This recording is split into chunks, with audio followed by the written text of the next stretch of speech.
Welcome back, everyone, to another episode of the 𝐂𝐨𝐧𝐯 podcast.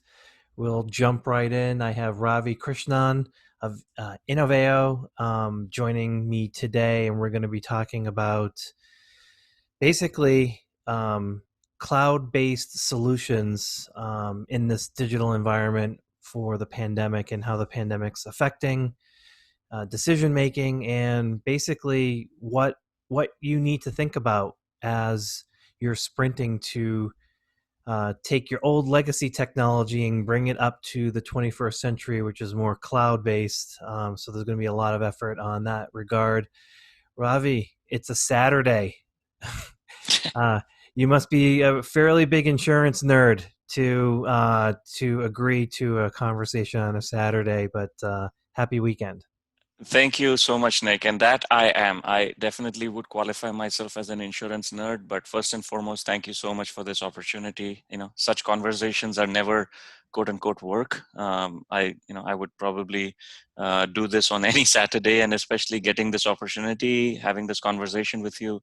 Pleasure. I've been admittedly a huge fan of your opinions and perspectives, not just on social media, but also on insurance thought leadership and all of that. So really, really appreciate the time. Oh, I appreciate that. Thank you so much. Ravi, I start off every episode, I'm going to put you in the hot seat. Innoveo, why don't you give us an elevator pitch?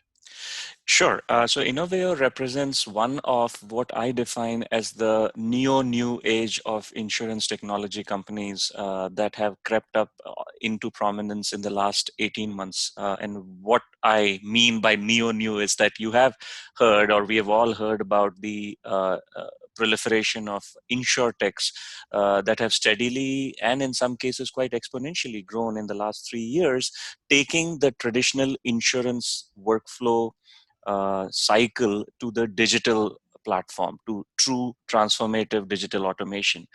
But there have been a handful of companies that have taken even that paradigm to the next level, wherein their value proposition is that to the insurance sector, to the respective insurance sector that they are targeting, that yes, we can make your solution digital, we can make your entire workflow transformative and technology driven. But oh, by the way, that's the what. Where Innoveo and a few others come into the prominence is they say that even the how of it, like how do we actually make it happen for you, can be now done in warped accelerated speeds using the power of what we call the no-code platform.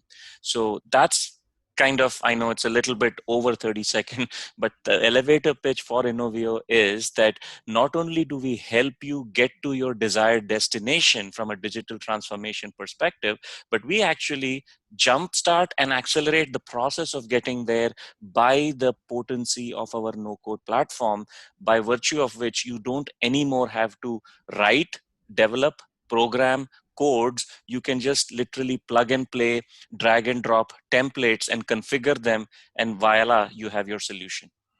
Yeah, and Ravi, most buildings are very tall, so they don't take 30 seconds anymore. Sometimes it does take a couple minutes, so that's perfectly fine. Low code, no code is kind of the buzzword these days. I think you kind of hinted at it, drag and drop and other things. Can you talk about those particular buzzwords? Low code, no code.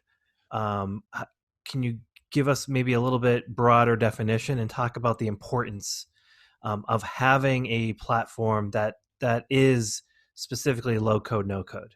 So there are three elements where this becomes important, as in why, okay, so why no code or why low code, right? And I think there are three elements, two of which I already alluded to in my previous comment. And so one of them is just accelerated time to market or time for delivery, which is compared to your traditional cycles of when, let's say, an insurance company, whether they are an insurer, an MGA, a broker, whichever part of the ecosystem they represent, if they have an existing business problem and then you translate that into a technology need, there was always two very monolithic options for you. One was either you do bespoke development, so that would involve a whole lot of your traditional software program or software lifecycle development, or the other end of the spectrum is you basically purchase or procure a third-party off-the-shelf product, and then if you were to tune it to your needs, you end up doing some customization, which would require the first end of the spectrum, which is you would go back to the drawing board and make some programmatic changes.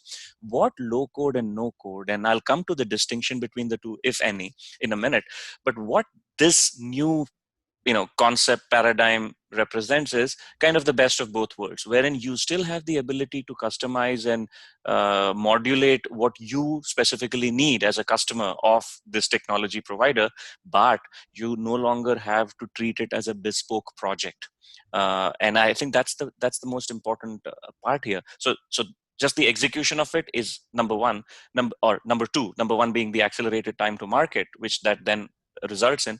Number three, and to me that's the fundamental differentiator here, is now as a customer of such a solution, you no longer have the burden of engaging, employing, or possessing the requisite technology expertise in your workforce in order to get the solution you need, which is different from the often kind of misunderstood value proposition that, hey, listen, we have a solution that we don't need your IT guys to work on. That's not the point here.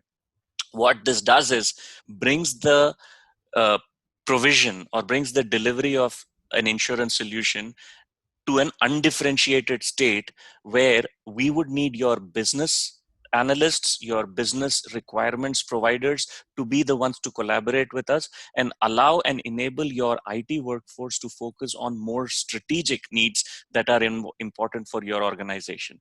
So that's the core distinction here, that we no longer need your investment of your technology workforce in order to assist us in building what we need to provide to you. We can kind of enable that for you by your business analysts being able to drag and drop templates and configurable accelerators, and that will give you the solution you need. Okay, so let's talk about, and I would like, if it's possible, for you to give us some examples as we go Sure. a little bit further along and talk about your specific solution. Before we talk about that, can you discuss who are the customers you're generally dealing with? Who are you designing your software for? So, to set the background on that, Nick, so Innoveo came into existence about 8-9 years ago, and their origin was traced to working within the confines of a really large insurer, Zurich in this case, and they worked as kind of an idea lab, a think tank within Zurich, and then spun off as an independent entity, working on innovative technology solutions specifically for large insurers, both in the PNC commercial line as well as on personal and in life and health line. Over the course of their first two evolutionary cycles, they realized that they could templatize what they were producing for Zurich and offer it up to other large insurers. So if you were to now jumpstart ahead or fast forward to today, or not to today, but to about 18 months to 2 years ago, that was the core DNA of Innoveo's existence, like working and catering to a handful of really large insurers and providing enterprise solutions for specific constituencies within those insurers and providing them with this no-code platform, which then could be configured easily to suit individual insurers' technology needs. About 2 years ago, the realization came that we need to now take the next level, which is now we need to, in-house, almost like a factory, look at our no-code platform and pre-build certain accelerators and solutions, point solutions, which do not solve, holy grail, or which don't cover everything soup to nuts for a large insurer, but take care of specific point solutions that are important along the flow of the insurance journey. And it is in that context, personally speaking, that I've gotten involved at Innoveo, which is to identify what those specific point areas are. And our primary deliverable at this time in that regard is a digital broker platform, which we have coined the name Ebro, Innoveo Ebro. And what that does is essentially bridges the gap that currently exists between an end customer looking for insurance, working with a broker in order to get that insurance, and the cycle of the broker integrating or interacting with the insurer in order to provide the quotes back to the customer. So that those two elements where there is still a significant degree of what I call asynchronous miscommunication is what Ebro offers to solve. And I think that is a perfectly good testament to what Innoveo's new vision is, which is we will continue to do what we are doing with the large insurers, but our strategic direction now is to inherently make some accelerators and solutions as pre-existing plug and play offerings to the market, so that we can go to this new constituency that we now can target, say the brokers, and go to them and say that we have something which we don't need cycles to discuss on what you need. I think we have something which is 80% of the way already there. So we can literally do it in weeks instead of months. Yeah. Do you know if Ebro is an acronym or has some sort of Swiss connotation? Because I will say it might be the best named insurance related software product I've ever heard. It doesn't seem like it fits insurance, so I'm wondering if bro actually means something. No, so I mean, and thank you for saying that. I take it as a personal, achievement on my behalf, I mean, for what it's worth. But we were toiling with we were actually kind of toying with a number of names. And, as you can imagine, there were numerous names that were discussed, most of which were very, how do I say it, very professional, very industry driven. Yes. And finally, I give credit to my very energetic, enthusiastic, new age team of co-developers in Budapest and myself, who thought that let's kind of take an entirely different line of thinking here. Let's look at the fact that the new age brokers are going to be founded and run by millennials. Similarly, their customers, small businesses that are looking for insurance, are going to consist of people that have grown up during the times of the iPhone or the iDevices and the age of Netflix and Amazon Prime. Would love to kind of in some way associate subliminally with them. And therefore, all Ebro stands for, Nick, is E as in electronic, or the standard preface to what is electronic, and bro is just a shortening of the word broker. We didn't want to go with e-broker because there are obviously a couple of conflicting names in the market already like that, and bro kind of covers the short form of broker but also represents something which is much more collegial, like ebro almost could be pronounced as abro or hey bro, none of which is in conflict with what we are trying to achieve here, which is to partner with brokers and enable them the power to assimilate with their customers and with their insurers in a very integrated manner. Yeah, so I may have more in common with millennials and the younger generation than I thought, because even though the first three letters are BRO, as in broker, which is where I should have gone, I was thinking bro, like, hey, Yes, bro, how you doing, bro? Which is a very common way for young people to say hello to one another, exactly. male or female. So I I commend you in that regard, because when I saw it, I was like, how did that get through the attorneys? How did that get through the marketing execs? Usually they go with the professional names, but that one will definitively stand out. So Thank you. I commend you on that. And in So yeah, go ahead. Sorry.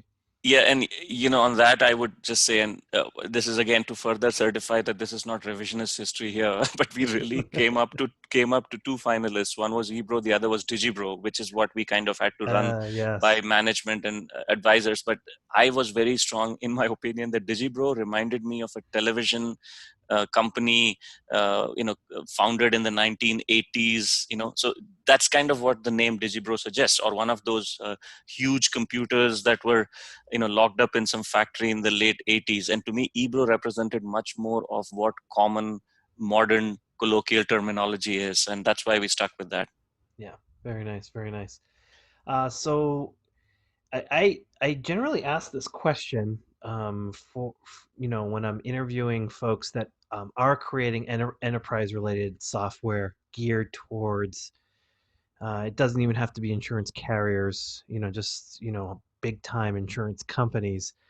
And it just gets around to, these companies have invested so much over many, many decades when it comes to technology, and they got to a point where the investments were to just sort of keep the systems alive. Let's just kind of keep this going. So the term that we now use is legacy technology in insurance, and we have Basically, we're hoarders of legacy technology. We have it's a significant problem.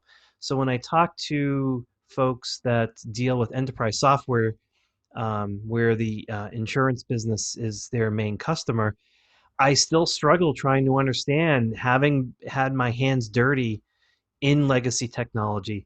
Geez, how are you going to integrate?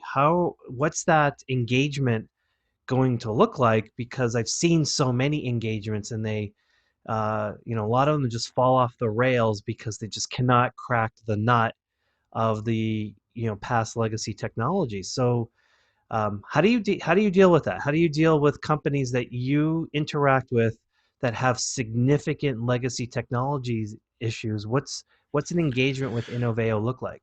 So, and I use a very, very commonplace example to counter that, and that is what we do day in and day out when we are in front of a computer and go onto the Google homepage. Uh, and I'll come to how it relates to your question, Nick, in a minute. But essentially, when we go onto the Google search page and look for whatever we are looking for, whether it's a document or the name or location of a restaurant that we are looking to go to, all we are worried about is to get the results on our screen. We literally couldn't care less about what the source or the repository of that particular document or that particular data is. And to me, that's the paradigm, or that is the behavior that I am trying to drive within the insurance technology landscape. So that, yes, at the base level, you will continue to have legacy systems. And those legacy systems themselves can be divided into the transactional nature of those systems and their databases, right? Where the data that is getting populated because of those transactions are getting reposited. As long as we build a layer on top of those legacy systems, which is web-based, state-of-the-art, can allow for, once data is input, it cannot then be polluted kind of concept. As long as we build a layer on top of that and allow for the assimilation of individualized data from each one of these legacy systems onto that layer, you know what, we couldn't care less that a large insurer has 58 policy administration systems, or a large broker has 3 instances of an agency management systems. That kind of becomes their quote unquote legacy, which we couldn't, or we don't need to worry about. So, and that's the concept, or that's the solution architecture that that I have propelled within Innoveo as well, that we will build this web-based online platform that can be accessed and that can transactionally cover everything from the point of data intake right through the point where the same customer has to, say, submit a claim. But we are not going to worry about taking or consolidating all of the insurer or the broker's existing legacy systems. What we will do is we'll hook to each one of them using APIs. So that's our, I wouldn't call it a kind of a shortcut, but to us, that is what would really enable not just the technological challenge or technological query here, which is how do we kind of merge all the systems? Well, we don't. We'll just take data from there into our transactional layer. So that's the technological thing. But even more importantly, Nick, that overcomes the cultural barrier here. And to me, that is probably more important based on my prior experience in the insurance industry as well, wherein you could have the best system that can integrate with the ins and outs of, say, an underwriting system at an insurer. But if the insurer is unwilling to open their systems to you on a transparent basis, nothing can go forward. And to us, this represents something that is the best of both worlds in that regard as well. Okay, well, let's continue on with that sort of line of thinking, especially in this day and age. So, pandemic, I think, has been, the ironic, right? A dam broke in Michigan last week. I think the pandemic has been the breaking of the dam Yeah. in the insurance industry, given that now a lot of the employees have to work from home. And so they really are sprinting towards cloud based solutions. And so, given what you just said, can you talk about how insurers need to think both internally? You mentioned culture, Yeah. internally, how they think about legacy systems, but also help them evaluate what should they be thinking about as they evaluate new systems to be able to solve this really, this crisis moment? So, and great question again, Nick. And you always tend to find silver linings or consolatory aspects with any kind of bad situation, right? Including the current pandemic. And I think in that sense, if one were to take that tunneled view of let's look for nuggets of positivity that have emerged out of this, to me, there are three very clear ones that are in scope or within the confines of your question. The first one of which is the sheer removal of the cultural inertia that still existed within the insurance community of it is extremely difficult to be productive when you're not in person. And that, yes, that could apply to a person-to-person relationship, like, at a, say at a brokerage, a producer or an account manager talking about their workforce needing to come to the office every day and be there in order to be productive. Or it could mean something to the effect of an insurer really needing to be on site to look at the degree or the status or the determinants of a claim request in order to really provide the claims case package to the underwriter. So none of those things are being seen as insurmountable as they did 2 months ago. Today, people, through the power of technology, through the power of the visual medium and the networking and the connectivity associated with it, have realized that, what, if we are to continue moving the engine of our existence, we not only can see the benefits of a virtual work environment. Actually, in some cases, it represents everything that the digital pioneers have been drilling at us, that it is actually faster, it is more efficient, it's operationally less costly. So all of those things which were culturally considered inert, or that the insurance industry was inert to before, have now been overcome by force, and people are seeing the results of that. So that's one thing. The second thing is, it's again a very literature driven concept, which is brevity has become pristine. Just as a simple example, and I'll keep going back to the broker world just because I feel most affiliated with that. Traditionally, even for the smallest insurance request, right, from a small business looking for, say, a BOP policy, you would have brokers go to them in person, make an appointment, present a proposal of different quotes, and that quote unquote proposal would consist either of 18 different worksheets on an Excel spreadsheet, or in a best case scenario, 100 slides that would take a full PowerPoint deck, which would be distributed on paper. And while that seems like a very small example, what the current environment has done is to force people to think that because that is no longer an option, how do we get more precise and concise in our deliverables to our end customer? So that could mean a direct, digital channel for an insurance company, for an insured to go in and get a quote and policy in a matter of seconds. And that summary of insurance or that proposal consists of no more than a quick compare and quote card, which he or she can visualize on their iPad or any kind of tablet, versus having to download a PDF and then go through 8 different pages. So that, again, that changing mindset of not everything has to be voluminous and descriptive and driven to the minutest details in order to complete a transaction, to me is the second element here. And last but not the least is the sheer opening of the mindset around the what I call the capex versus opex discussion. And that is driven by the fact that this pandemic has led to a significant loss of productivity and a loss of revenue, and potentially loss of existence for a lot of companies. So people are losing money by the day, companies are losing money by the day. So their mindset, which we would be happy to serve, is instead of thinking about what am I going to spend $100 million on as a capital investment on a new software in the next year or in the next quarter, is there a way I can work on a pay as you go model or a subscription as a service model? And that is where, again, the new age neo insurtech companies have come to their rescue by saying that instead of, and I leave the names unnamed, but instead of the traditional old school unnamed companies that were coming to you with a pretty big price tag for you to invest in, let's just go with a ongoing subscription based model wherein we are not putting a hole in your wallet at the worst possible time. So those are the three areas where I think the new age companies have really come to the rescue. Yeah, and I think that executives of more of the the traditional legacy insurance companies They should look at the how these digital companies within insurance and and outside of insurance, that this is their moment. And I think I think you actually said this, like this is what they've been preaching for a very, very long time.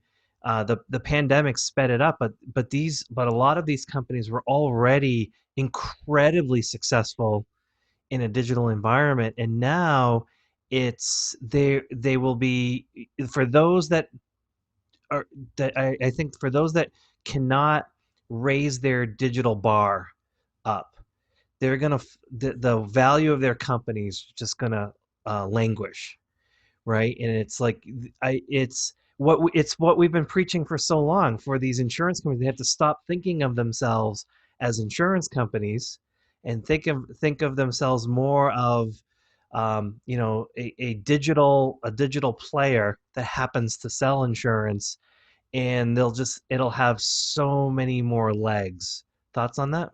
Absolutely, and couldn't agree more. In fact, I may not have more substantive statements to utter Yeah. beyond what you said, especially your last two statements there. I mean, I couldn't agree more with you, Nick, that I think it is extremely important for the legacy minds to think of digital as the new way of operations and forget about the fact that it is a new tool. I think the biggest problem that has to be solved, or the biggest impediment that has to be taken out, is the concept of technology being equivalent to tools. Technology is not tools and solutions and you know an off-the-shelf package. Technology is a new way to operate, and I think that's where the power of digital, the power of seamlessness and boundarylessness is so important. And it especially is important for companies which are in the legacy mode, that have been unwilling to change. Now all of a sudden they're scrambling around to find a solution for their very existence, and you know what, there is a ready-made solution here. Yeah, they are sprinting, aren't they? Yeah. So, we're talking about your particular product, but let's shelf that for a second. Um, Crisis emerges. There's a lot of pressure on IT teams, uh, within companies that are more on the legacy side. They may not be aware of all of the different options. They might be spending a lot of their time just trying to keep their systems going and Yeah. alive. Yeah. um, Speak to them, speak to the IT professionals that need to communicate up to the chief financial officer, the CEO. you know uh, none of these answers are going to be inexpensive, but they're investments. Speak to the IT person and describe to them what they should be looking for, how they should be analyzing different solutions for their particular problem. So I was reading a recent article, Nick. It was again in the context of what is now become core to the balance sheet for large companies. And this wasn't restricted within insurance, but it obviously applies as much to an insurance company as it would to any other company. That 60% of the day-to-day work that gets done within an IT company has started to be considered as not non-essential, but it doesn't have a direct correlation with revenues, right? I mean, and in a way, that's the traditional model of considering or looking at IT as a back office function. Now, 60% by itself, I feel is significant progress. A decade ago, that number was probably 80%, where people thought 80% of the day-to-day activities within an IT company, within the IT department of a company, is not directly correlating with revenue generation. And to me, that's the single biggest change that something like the new world that we are living in will induce, where you would allow things which are keeping the lights on type of activities to be less in proportion to the other things that the IT department can do. So things that have taken a lot more time, keeping things on, working to make sure that all of your mainframe systems are patched and upgraded and kind of reversioned in order to still allow for batch feeds on a nightly basis to fulfill and satisfy the needs of your policy administration requirements. We literally, in one blow, you could do away with all of those activities.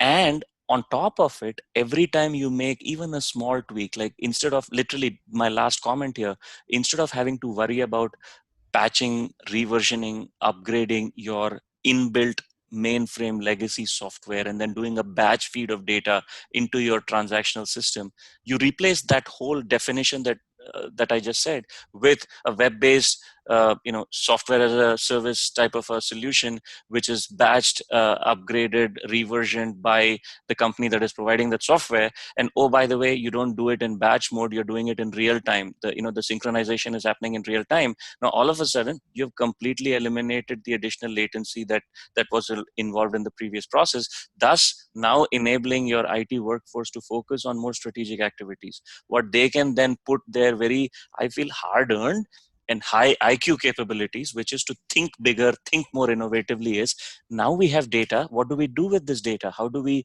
utilize the data to run loss run reports and then get predictive about the nature of our customers? How do we redesign our policies, right, in order to cater to a certain insurer or insured constituency which seems to be raising claims on this particular category day in and day out? So how do we analyze and design our products in a better manner? So you get to move up the value chain of prominence as an IT function by utilizing the new age solutions. Yeah, I'm so happy you connected the dots all the way to that part of it. For executives of insurance companies, what this is going to do, as you just described, is it's going to tear down the silos. Exactly. The all of the analog silos. Actuarial does this, claims does this, back office does this, filings does this, underwriting does this other piece. It tears it all down because data is like I'm thinking of a bad analogy, but data's like sunlight, right? Like Yes.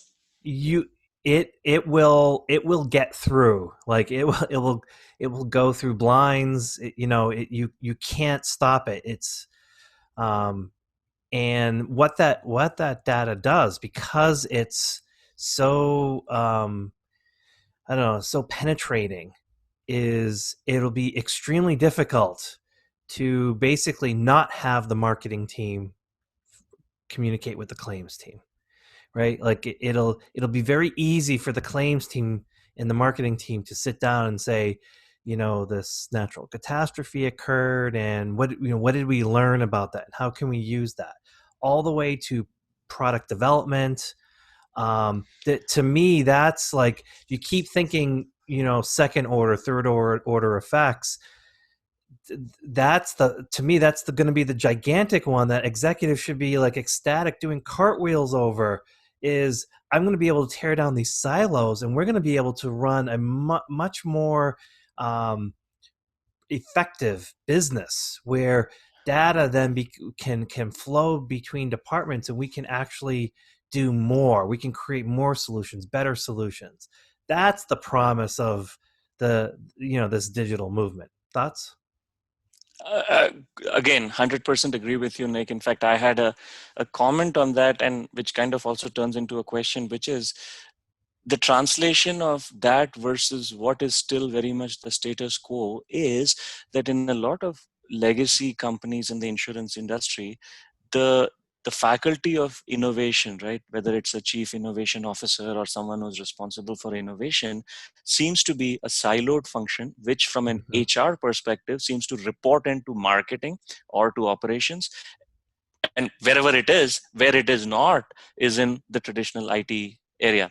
And to me, that by itself feels very curious. Or rather, to me, it's not that it should sit within IT, but to me, innovation is a mindset. It's not a role. And that needs to permeate across through each one of these defined faculties that I named and that you named. And Mm-hmm. as a result, to me, the kind of partition or this cocooning of innovation as a HR job title, while it is in a way self-serving to whoever is responsible for it, and they become accountable for quote unquote innovation. But to me, that innovation and the DNA that is needs to transcend across each one of these other functions in order to truly make that organization innovative. Uh, would you agree there? Yeah, completely. If Ravi, if you ask me, how do you know if a company is serious about solving this particular problem? And to me, it all boils down to if the C-level execs aren't rolling up their sleeves on a day-to-day basis, like meeting with you can have an innovation job title, but if the CEO is not directly communicating with that person in a very collaborative way, not just executive summaries, it's not going to work. Ultimately, that person has a job title, but if the CEO is not directly involved, I just don't see how it functions, or how are you going to get to where you want to go. 100%, Yeah. 100% agree with you there. Yeah. So I think that's an awesome way to sort of end this conversation, because it's rather than you and me patting each other on the back, agreeing on everything, we should leave it there. And this was a really solid conversation about innovation in insurance and what needs to be done.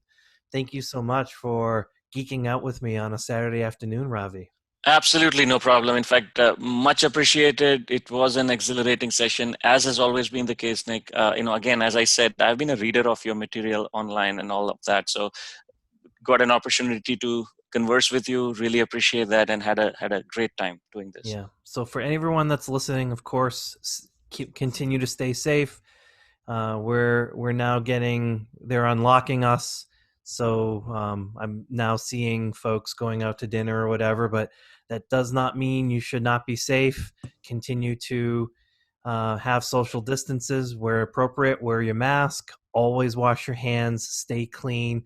For this particular episode, if you want any sort of the links to connect to Ravi, is it Innoveo or Innoveo? Innoveo. Innoveo. Okay, that actually sounds better. Rolls off the tongue better. If you want connections, the links, the transcripts, the video, you want to watch this, just when the link goes out, just go to that. Don't crash, pull over the side of the road. And as usual, to my guest, Ravi, thank you so much again. Thanks much, Nick. It was a pleasure. Appreciate it. And so, my fellow Americans, ask not what your country can do for you. Ask what you can do for your country.